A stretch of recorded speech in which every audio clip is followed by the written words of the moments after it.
అలాగే బంధువుల ఇంటికి వెళ్ళినప్పుడు, అతిథుల ఇంటికి వెళ్ళినప్పుడు మనం ఎప్పుడూ కూడా ఆఖరులో స్నానం చేయకూడదు.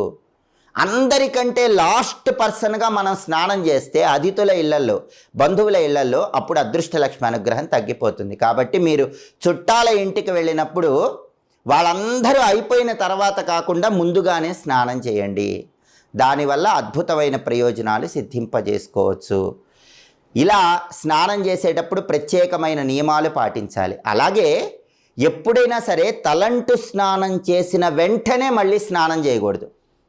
ఒక్కొక్కసారి తలంటు స్నానం చేస్తాం, వెంటనే ఏదో ఇబ్బంది వచ్చిందని చెప్పి మళ్ళీ స్నానం చేస్తూ ఉంటాం. అలా చేయకూడదు. తలంటు స్నానం చేసిన తర్వాత కూడా 48 నిమిషాలు ఆగి మళ్ళీ స్నానం చేసుకోవాలి. అయితే ఇది నదీ స్నానానికి వర్తించదు. నదీ స్నానం ఎప్పుడైనా చేసుకోవచ్చు. దానికి మాత్రం ఈ నియమాలు వర్తించవని సంప్రదాయంలో చెప్పడం జరిగింది. అయితే